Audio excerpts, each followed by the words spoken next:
जय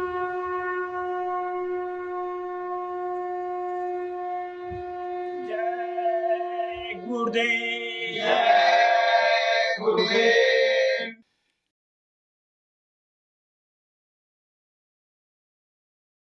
जय गुरुदेव। जय गुरुदेव। मेरे सतगुरु मेरी बिगड़ी बनाना। मेरे सतगुरु मेरी बिगड़ी बनाना। नैया भंवर से पार लगाना। नैया भंवर से पार लगाना। जिसने तुम्हारा नाम पुकारा। जिसने तुम्हारा नाम पुकारा। उसको ही तुमने दिया है सहारा। उसको ही तुमने दिया है सहारा। मुझ निर्बल की लाज बचाना। मुझ निर्बल की लाज बचाना। नैया भंवर से पार लगाना। नैया भंवर से पार लगाना। एक छोर मोह एक ओर माया। एक छोर मोह एक और माया। जाऊं किधर को राह न पाया। जाऊं किधर को राह न पाया। भूला हुआ हूँ राह बताना। भूला हुआ हूँ राह बताना। नैया भंवर से पार लगाना। नैया भंवर से पार लगाना। तुझसे आस लगी मेरे गुरुवर। तुझसे आस लगी मेरे गुरुवर। काट दो मेरे पाप के बंधन। काट दो मेरे पाप के बंधन। भीड़ पड़ी है ना देर लगाना।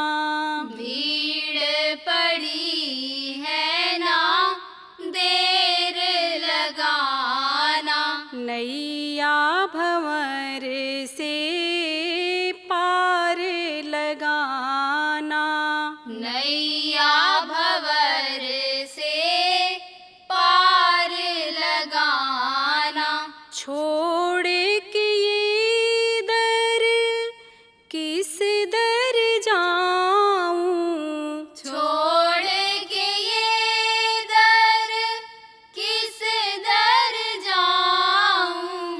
कौन है अपना किसको सुनाऊं।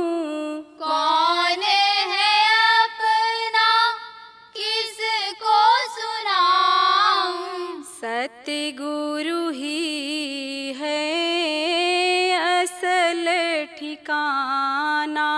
सतगुरु ही है असल ठिकाना।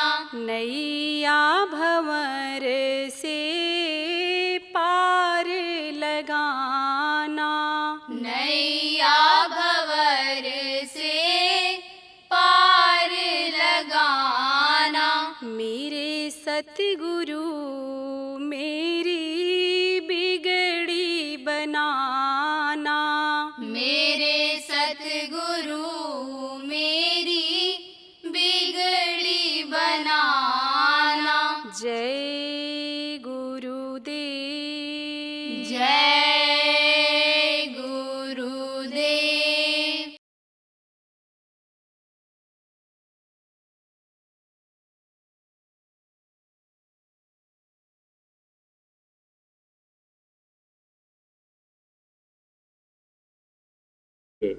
तो अब आप समझो प्रेम कि उधर से जब आए वो फौज आई, देखा कि गाँव तो था, पेड़ तो हैं, जहाँ पेड़ घने रहते हैं वहाँ आबादी रहती है, लोग दरवाजों पर पेड़ लगाते हैं, छाया के लिए बैठते हैं उसके नीचे, फल उनको घर से निकलते ही मिल जाए इसलिए पेड़ लगाते हैं।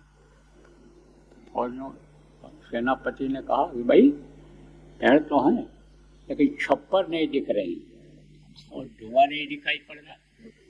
तो बताया आपको कि धुआं लोग करते थे और धुआं से ये हटते हैं, मक्खी मच्छर ये सब हटते हैं धुआं से। बहुत से जानवर भी जहाँ धुआं होता है वहाँ नहीं आते हैं। आप पे समझो कि ऐसे जानवर जो हमला करते हैं उनको अगर आवाज़ सुनाई पड़ जाए या धुआं दिखाई पड़ जाए तो डरते हैं, आग से डरते हैं और आवाज़ से डरते हैं। ये बैल होता ना, इसको पत्थर बैल कहते हैं।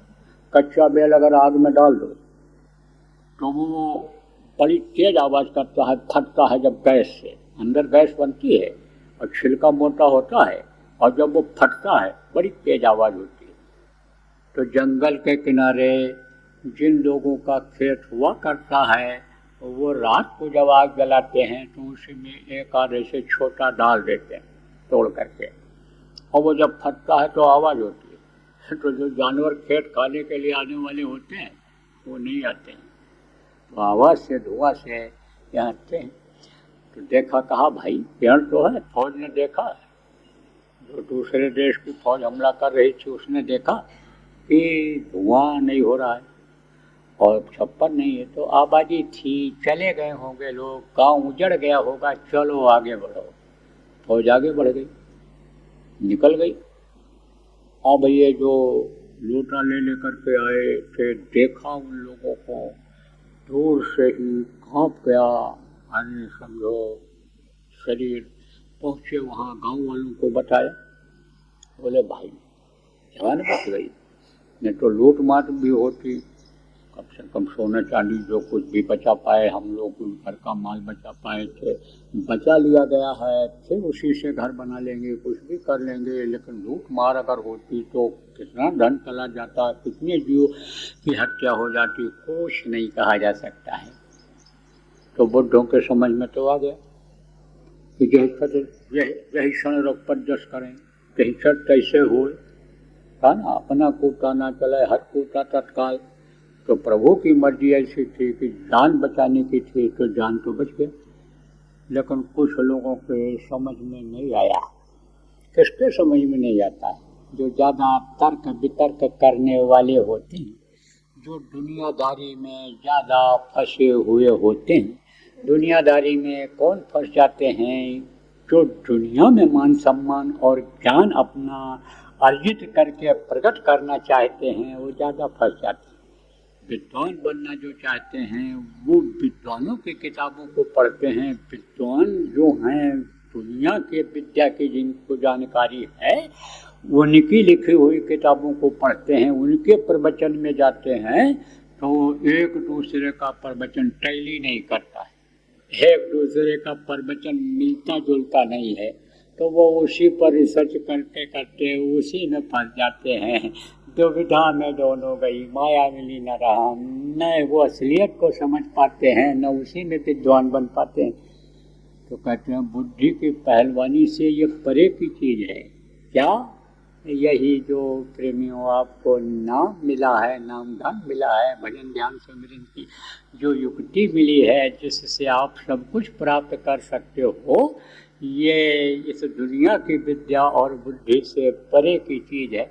तो उनके समझ में क्या आएगा विद्वानों की?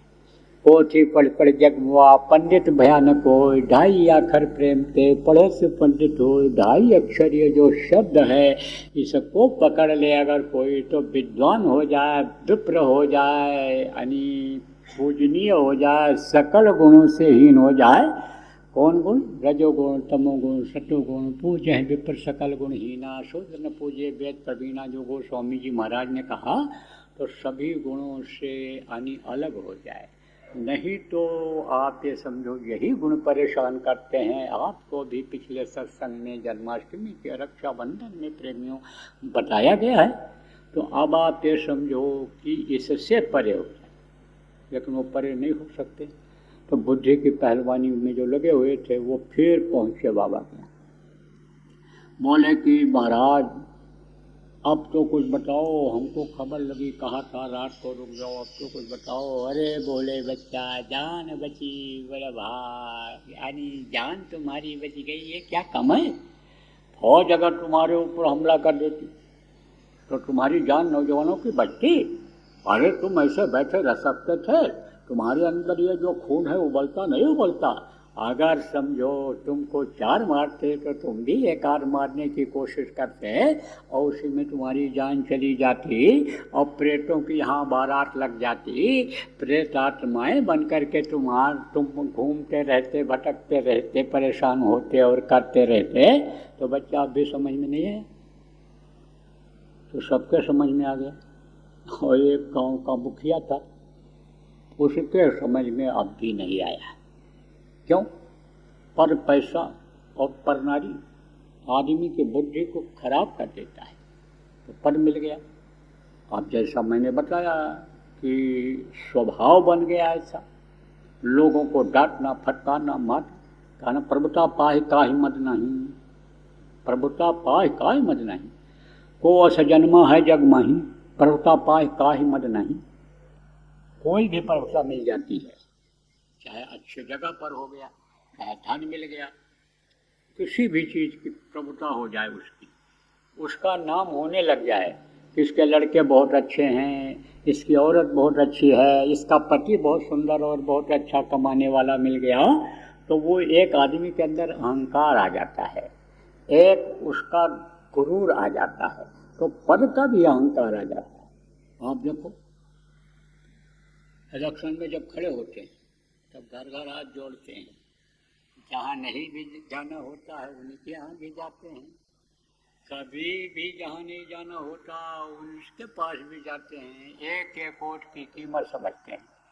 और जब चुनाव खत्म हो जाता है, जीत जाते हैं, तब वही भाव रहता है मिलने जुलने का।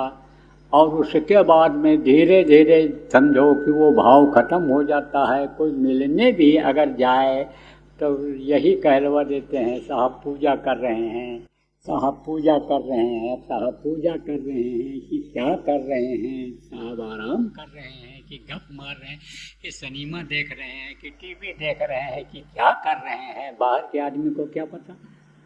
आप निकले तो टीका चंदन लगा के निकले, गीता बगल में दबा के निकले, कि ये तो आप समझो हमारी धर्म ग्रंथ है हमारा, इसमें लिखा है सत्यम ब्रूयात्, सत्य बोलो, इसमें लिखा हुआ है सत्य धर्म का पालन करो, हिंसा हत्या से दूर रहो, लेकिन मन में राम बगल में छुरी। कहने को दिखाने का अलग होता है और करने का अलग होता है। आप तमाम देख लो, मैं अपनी बात थोड़ो कह रहा हूँ, किसी निंदा थोड़ो कर रहा हूँ, लेकिन बहुत से नेताओं के, बहुत से लोगों के काले कारनामे आपके सामने देखो आ रहे हैं। तो वो बुद्धि की पहलवानी करने वाला था एक घर, गांव का मुखिया, सरपंच, जिसको प्रधान जिसको कह लो आप, वो था। उसके समझ में अब भी नहीं आया, अब भी समझ में नहीं आया। अरे बोले ये बाबा ऐसे कहता रहता है, जो हुआ अच्छा हुआ, मुर्गी मर गई तो अच्छा हुआ, कुत्ते मर गए तो अच्छा हुआ, आग लग गई तो अच्छा हुआ, सब में अच्छे हुआ कहता रहता है, ये कुछ नहीं। कुछ दिन के बाद लड़का नहीं हो रहा था, लड़का पैदा हो गया, लेना देना था, खर्चे की अदायगी थी, चौथेपन में पैदा हो गया, उम्मीद नहीं थी, वो समय पैदा हो गया, अदा करने के लिए आया। क्या कर्जा? कौन सा कर्जा? कर्मों का। कौन से जन्म का? पिछले जन्म का। पिछले कर्म के जन्म के कर्जा, पिछले जन्म का कर्जा मशहूर है, तमाम धार्मिक किताबों में लिखा हुआ है। आप देखो, कृष्ण भगवान जिनको कहते हैं, जिनकी जन्माष्टमी अभी आप मनाए हो, उन्हीं का जब समय आया, शरीर का अंत जब उनके होने को हुआ, इस दुनिया संसार से उनको जाने को हुआ, तो उधर जंगल में गए हुए थे, पैर लटकाए बैठे हुए थे, इनके पैर में पद्म का निशान था। गया था यानी बहेलिया शिकार खेलने के लिए जानवरों की तलाश में गया था, लेकिन पद्म का निशान इस तरह से चमक रहा था कि जैसे मृगा की आंख चमक रही। तो मृगा की आंख समझ करके और मृगा के आंख में मार दिया तीर, और तीर जब लगा कृष्ण के पैर में और कराह निकली, आवाज जब मनुष्य जैसी निकली, दौड़ करके क्या देखा, भाई ये क्या अनर्थ हो गया, कोई मनुष्य मेरे तीर से अनेक कराहने लग गया, किसी मनुष्य के पैर में लग गया। और जब कृष्ण को देखा तो होश उड़ गया। अरे जो इस वक्त के भगवान, जो हमारे लिए इतना सब कुछ किए, दोस्तों का संहार इन्होंने कराया, सज्जनों की रक्षा किया, एक अच्छा वातावरण धर्म का बना दिया, हमने तो इन्हीं की हत्या कर दिया। साहब उन्होंने कहा था, लिखा पढ़ी वाली बात है, कोई मैं थोड़ा कह रहा हूँ, आप किताबों को ग्रंथों को देख लो, तो यह तुम्हारी गलती नहीं है, तुमने तो बदला लिया, मैं भी तुमको छिप करके मारा था, उस समय पर तुम वाली थे और मैं उस समय राम था, मैंने चलाया था पेड़ के ओर से बाण, तो समझो वही तुमने बदला लिया। तो बदला कर्मों का लेने के लिए दूसरे जन्म में भी आना पड़ता है। तो चौथेपन में लड़का पैदा हुआ, किसके? गांव के मुखिया को, गांव के सरपंच को बच्चा पैदा हो गया, बड़ी खुशी।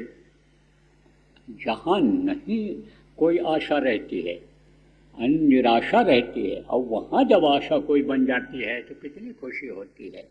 छोटी मोटी चीज़ के लिए आप ये समझो कि खुशी होती है, नौकरी मिल जाती है, कोई यानी समझो व्यापार में अच्छी आमदनी हो जाती है, कोई सम्मान इज्जत दे देता है, आपको नाराज रहता है, खुश हो जाता है, तो कितनी खुशी होती है।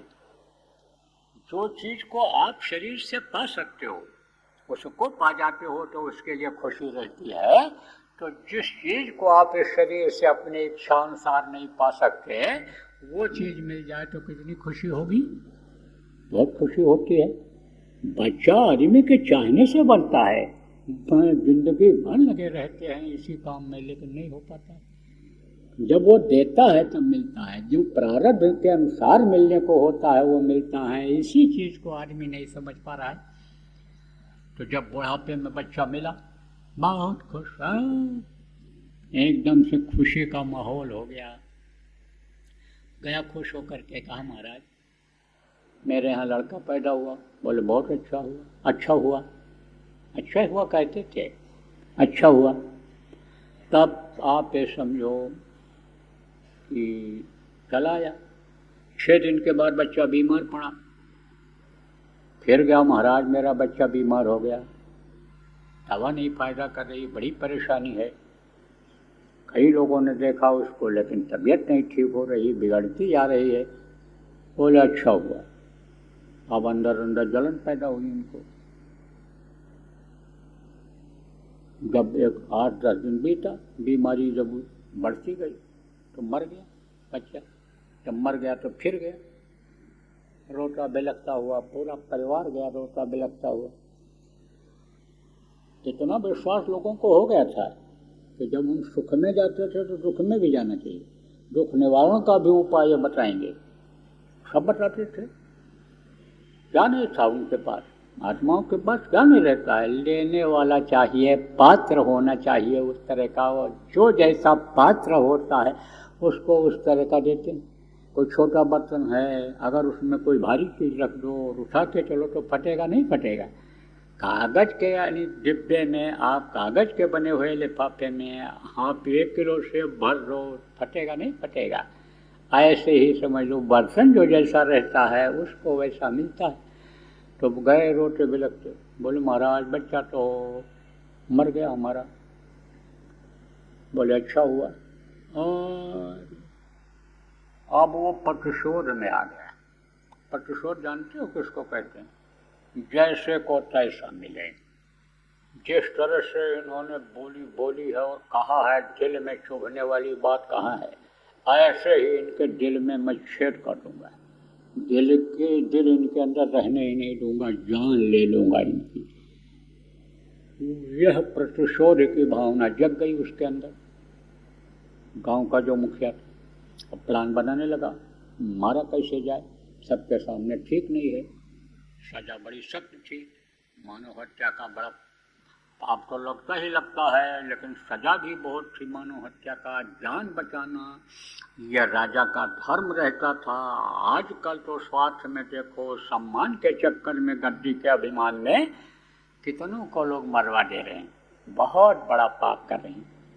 वोट बन करके चिल्ला रहा था वहाँ इंदौर में, हम ही से कहा माफ़ करा दो, माफ़ करा दो, गुरु महाराज के समय की बात है, माफ़ करा दो। मैं बादशाह था, 600 सिपाहियाँ हमारे अंडर में थीं, लेकिन मैंने बहुत लोगों को मरवाया, बहुत लोगों को कटवाया, और वो अब सज़ा मैं भोग रहा हूँ, बहुत परेशान हूँ, छुटकारा दिला दो, छुटकारा दिला दो, मुक्ति दिला दो। हम इस कहते सिफारिश करता था हमसे। गुरु महाराज तो बोलते नहीं थे। गुरु महाराज के पास गया और उनसे भी कहा, गुरु महाराज तो एकदम से बिल्कुल एकदम पावर में अपने था, वो आंखें चढ़ी हुई लाल और एकदम पावर में गुस्से में बोल रहा, प्रार्थना भी कर रहा था गुस्से में, आवाज़ तेज आवाज़ में, दया करो दया करो दया करो, हम यहाँ नहीं इसमें रहना चाहते हैं, ले चलो हमको, मुक्ति दिलाओ।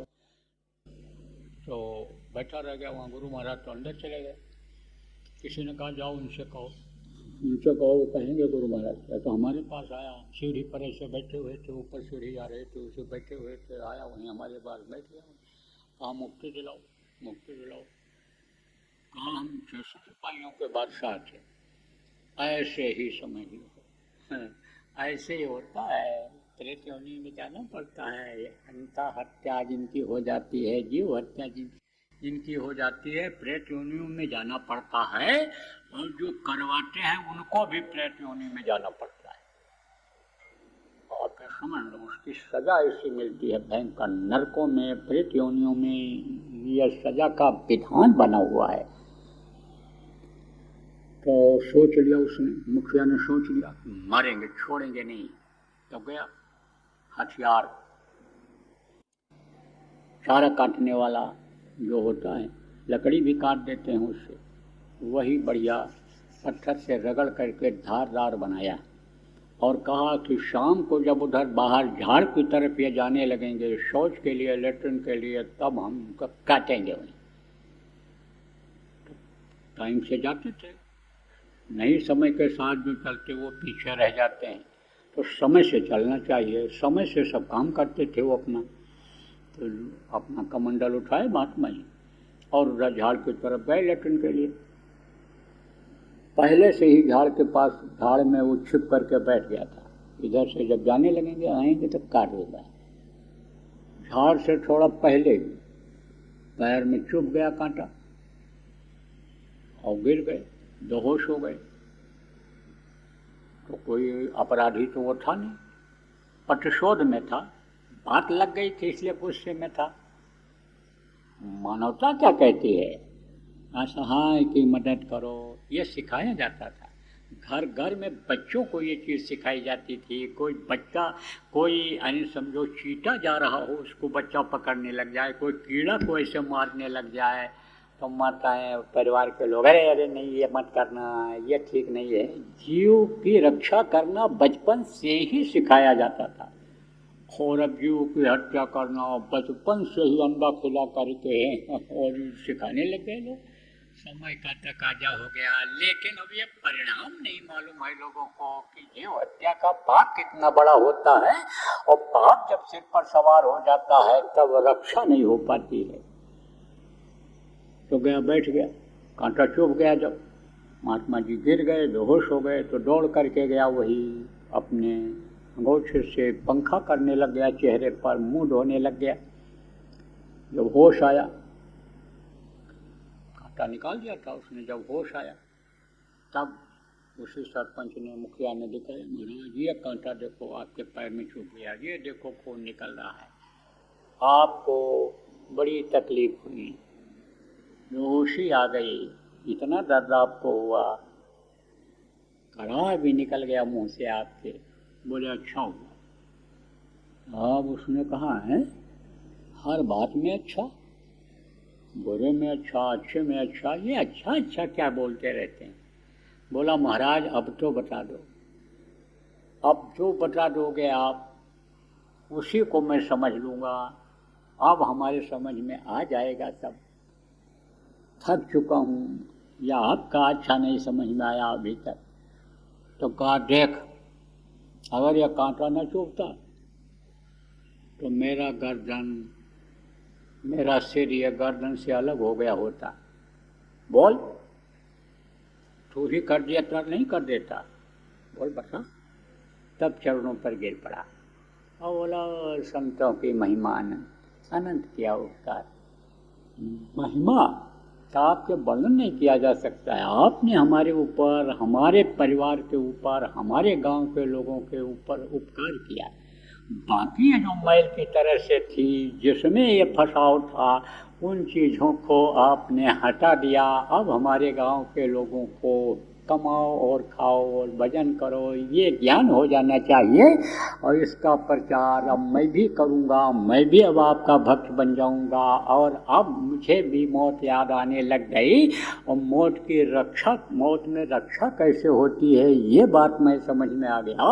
और मेरे ऊपर भी दया करो, मैं गांव का मुखिया हूँ, मेरे गांव का जो ये कुनबा है, परिवार है, जो मेरे परिवार जैसा है, उस पर भी दया करो। तो गुर की मौज रहो सब धार, गुर की रजा संभालो यार। जो गुर कहें सो हित कर मान, और जो गुर करें सो हित कर जान। गुरु का चरण कभी न छोड़ो, गुरु के शरण रहो सब यार। तो बोलो जय गुरुदेव।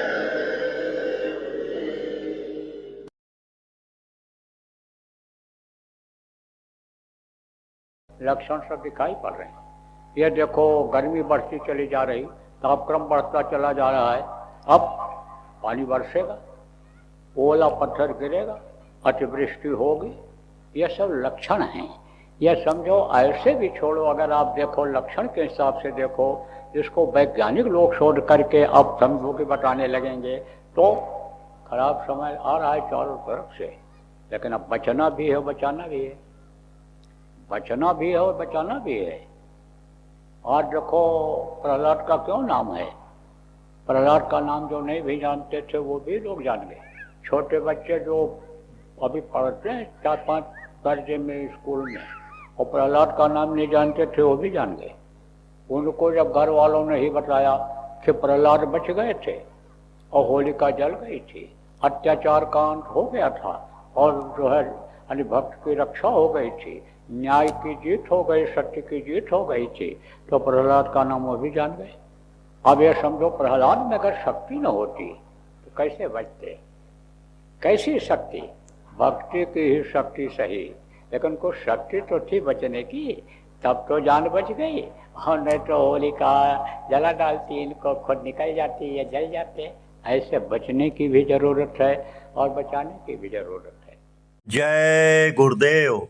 सरकारी व गैर सरकारी अनुदान के लिए बिना सत्संगियों के सहयोग द्वारा जनहित के कार्यों में लगी हुई बाबा जय गुरुदेव धर्म विकास संस्था का मुख्यालय पिंगलेश्वर रेलवे स्टेशन के सामने, मक्सी रोड, उज्जैन, मध्य प्रदेश में है।